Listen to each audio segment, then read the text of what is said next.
Abraham, हाजिरा और Ishmael की कहानी। ये कहानी हमें पवित्र बाइबल की पहली पुस्तक उत्पत्ति के 16वें और 21वें अध्याय में मिलती है। ये कहानी अब्राहम, हाजिरा और इश्माइल की है। ये कहानी अब्राम के कनान में 10 वर्ष रहने के बाद शुरू हुई। अब्राम और सारे पति पत्नी थे, पर उनका कोई बच्चा नहीं था। और सारे के पास एक मिस्र की दासी थी, उसका नाम हाजिरा था। एक दिन सारे ने अब्राम से कहा, देखो, यहोवा ने मुझे कोई बच्चा नहीं दिया है, इसलिए तुम मेरी दासी को रख लो। मैं इसके बच्चे को अपना बच्चा ही मान लूंगी। अब्राम ने अपनी पत्नी का कहना मान लिया। फिर हाजिरा अब्राम से गर्भवती हुई। जब हाजिरा ने यह देखा तो उसे बहुत गर्व हुआ और तब वह अपनी स्वामिनी को अपनी दृष्टि में तुच्छ समझने लगी। सारे को इस बात का एहसास हो गया था। फिर उसने अब्राम से कहा, मेरी दासी अब मुझसे घृणा करती है और इसके लिए मैं तुमको दोषी मानती हूँ। मैंने उसको तुमको दिया, वह गर्भवती हुई और तब वह अनुभव करने लगी कि वह मुझसे अच्छी है। मैं चाहती हूँ कि यहोवा सही न्याय करे। लेकिन अब्राम ने सारे से कहा, तुम हाजिरा की मालकिन हो, तुम उसके साथ जो चाहो कर सकती हो।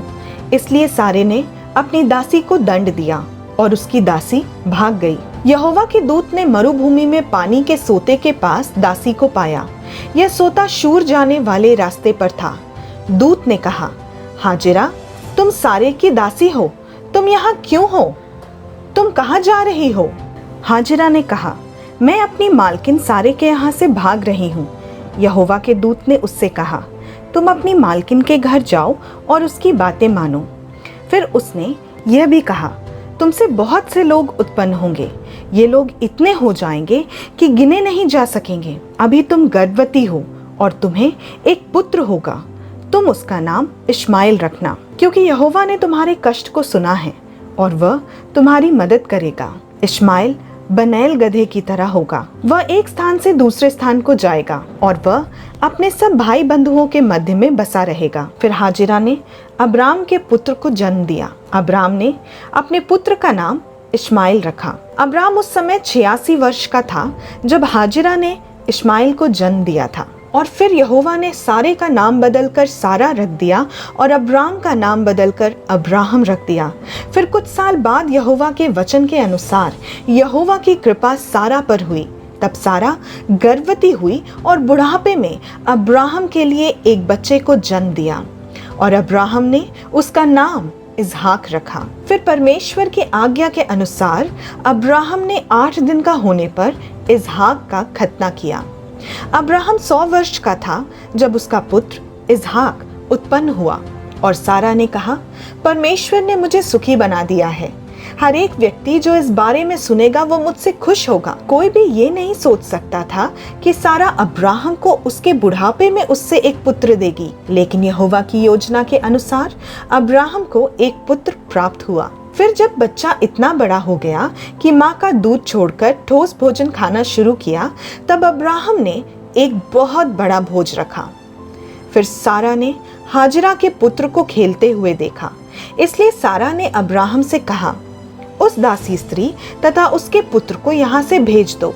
जब हम लोग मरेंगे तो हम लोगों की सभी चीजें इसहाक को मिलेंगी। मैं नहीं चाहती कि उसका पुत्र इसहाक के साथ उन चीजों में हिस्सा ले। इन बातों ने अब्राहम को बहुत दुखी कर दिया।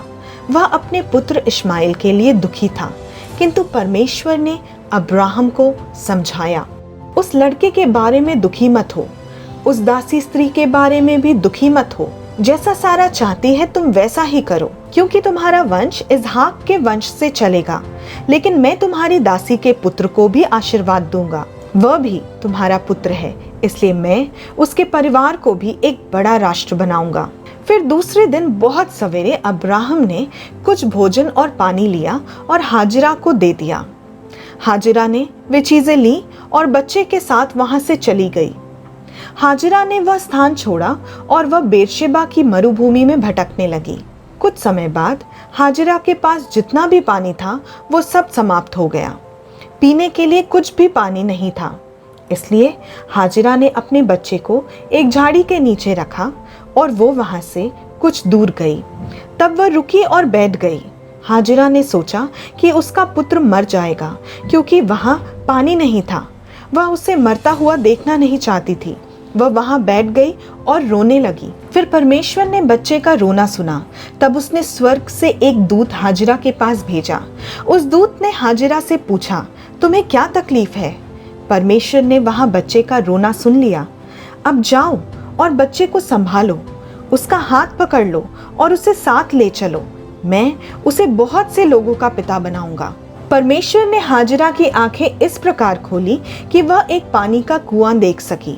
इसलिए हाजिरा कुएं पर गई और उसने अपने थैले को पानी से भर लिया। तब उसने बच्चे को पीने के लिए पानी दिया।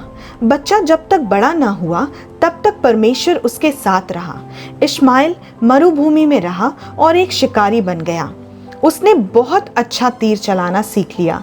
उसकी माँ मिस्र से उसके लिए दुल्हन लाई। फिर वे परान मरुभूमि में रहने लगे। तो ये थी अब्राहम, हाजिरा और इश्माइल की कहानी। आइए देखें ये कहानी हमें क्या बताती है।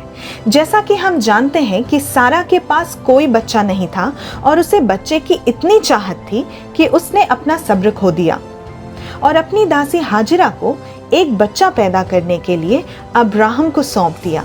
यहाँ हम देखते हैं कि सारा का सब्र खत्म हो जाता है, पर वास्तव में उसको परमेश्वर पर भरोसा रखना चाहिए था, क्योंकि परमेश्वर ने अब्राहम से वादा किया था जो हमें उत्पत्ति के 15वें अध्याय के 4 और 5वें पद में मिलता है।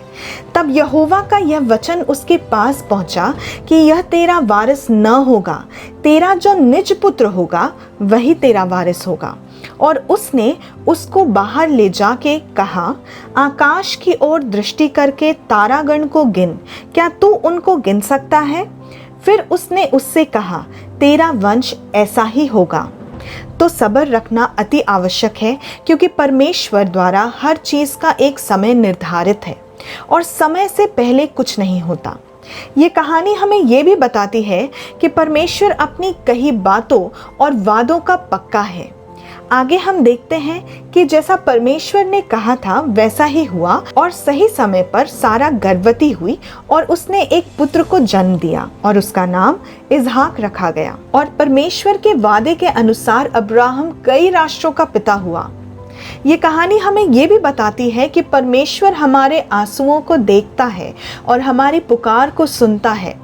जैसे कि उसने हाजिरा को उसके पुत्र इश्माइल के द्वारा ये वचन देकर दया दिखाई कि उसका पुत्र कभी भी उसके जैसा दास नहीं होगा। यह हमें सिखाता है कि हमारा परमेश्वर सचमुच बहुत दयालु है और वो हम सबसे बहुत प्रेम करता है।